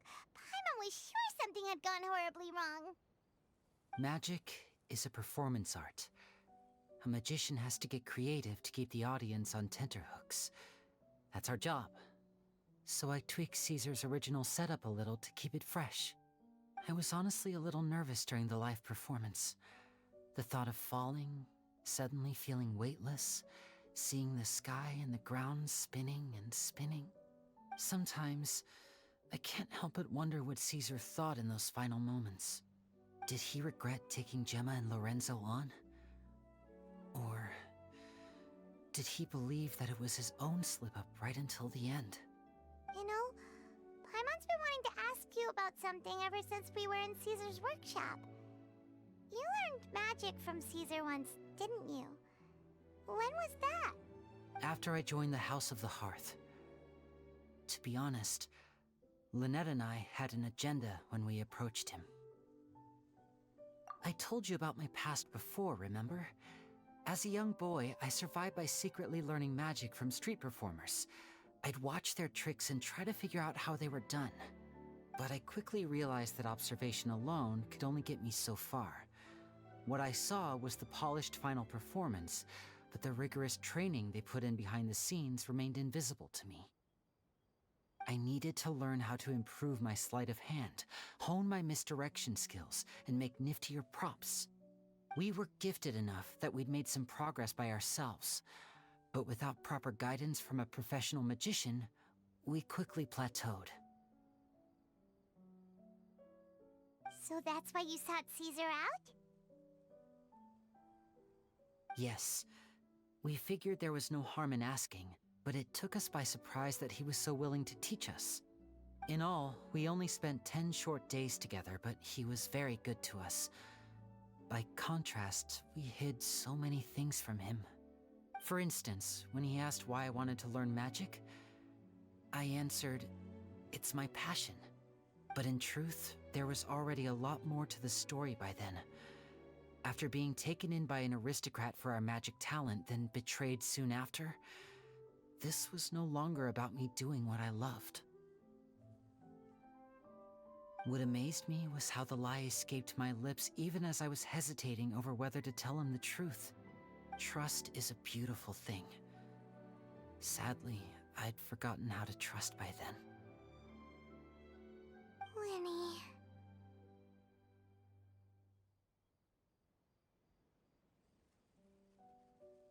Still worried about the way I feel? You really are a gentle soul, aren't you? But don't worry, I'm used to it now. From the mansions of the elite to the house of the hearth, lies and selfishness have followed me and Lynette everywhere we go. After Caesar went on tour, we became busy with our missions. The next we heard of him was that he'd fallen to his death, and was now declared to be the Phantom Weasel. That night, I remembered his smile. But as I lay there, I didn't know what to say to him. To keep secrets is to put up walls. The longer you keep them up, the less you let people in. Then, one day, you look around and realize your life is like an empty auditorium after a show, full of seats once occupied by all the people who left. But I guess that's the price we have to pay. You only realize how much someone really meant to you when you lose them completely. That's why I was so confident this would hurt Gemma. Because I felt it for myself.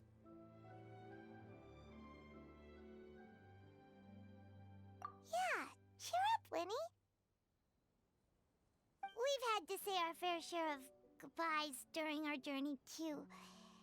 But whatever happens, Paimon always believes in what tomorrow brings.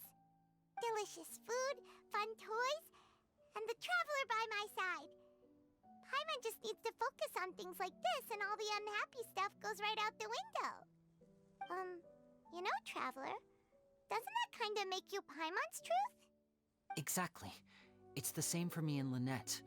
We are the truest thing each other has in the world, and nothing can replace that. Life has taken plenty from us, like it did from Gemma. But at least it left us with each other.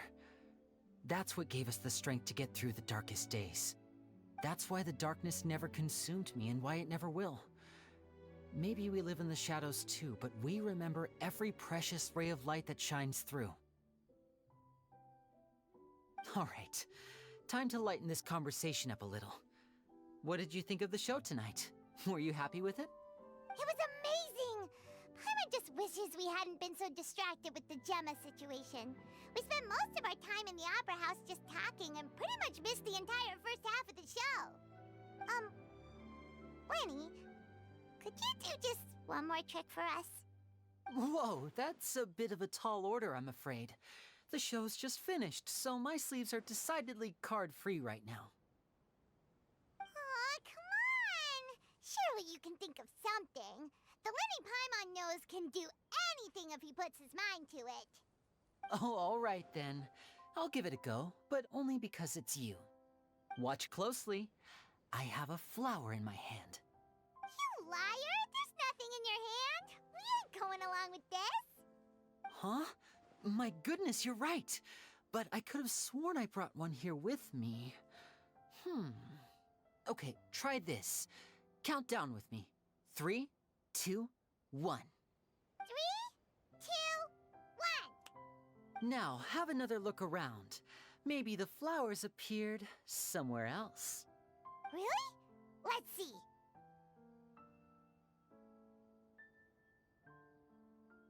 Wow, there it is! Oh, this is a different flower from the last time, right? This one's called, oh yeah, a rainbow rose. But more importantly, Paimon has to know how the trick is done. Please, Lyney, pretty please! Well, if you want to learn magic, you'll have to start by addressing me as teacher. Fine. Please, teacher, please! Since you asked so nicely, I'll share one little tip with you. Namely, the student of magic cannot solely rely on others being prepared to reveal their secrets. You have to observe, think, and find the answers for yourself. Is that it? Ah, look at the time. We shouldn't linger here too long. Thanks again for coming to see my show. I bid you both good night. I look forward to seeing you again. All right, fine. See ya. Shall we head back down too? Oh, Paimon can't wait to read the Steambird tomorrow. Paimon bets Lyney and Caesar will be plastered all over it. Let's head to the Steambird's offices tomorrow morning and see what we can find out.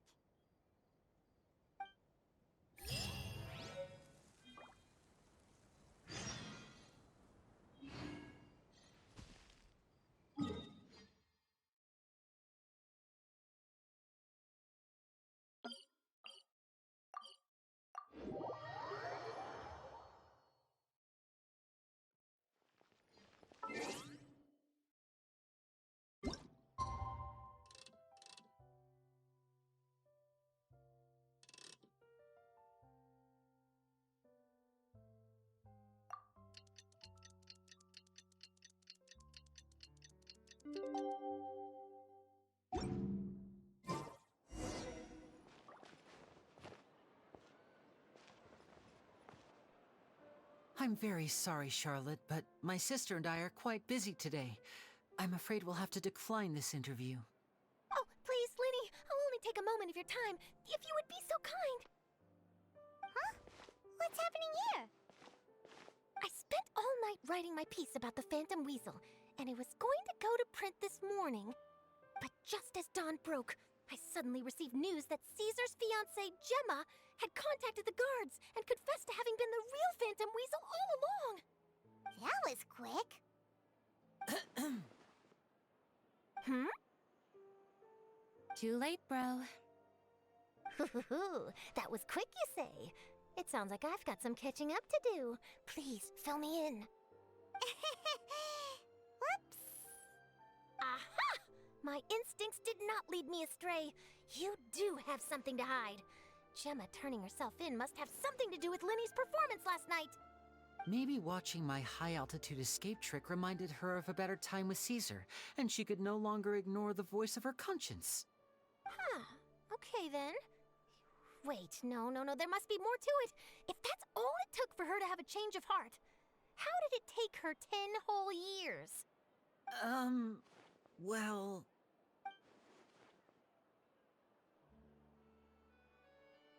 Oh, I remember now! You and Gemma were nowhere to be found after the show. What happened between you? Quickfire question! Where did you all go after the show? Oh, we went to the cemetery and Lyney did a private magic trick just for us. Actually, glad you mentioned it, because that reminds Paimon, guess what? Lyney started using rainbow roses in his tricks. What?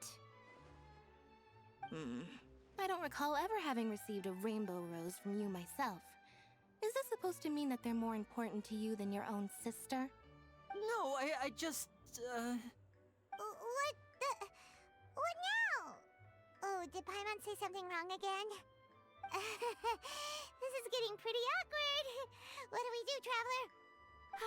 Seems like this interview wasn't meant to be. Well, never mind. There's always next time.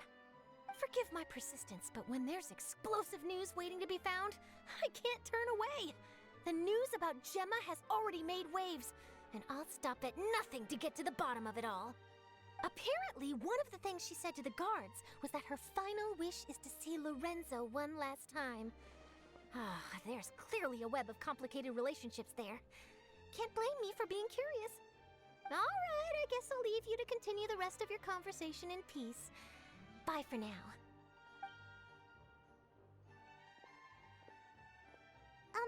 Lynette? Paimon didn't mean to... Don't worry, I wasn't angry. I was just trying to distract her. Oh, really? Oh, thank goodness. You scared Paimon there. Phew. You and me both, Paimon. You and me both. At least it did the job, right? Please, take good care of that rainbow rose. I'd be really upset if you lost it.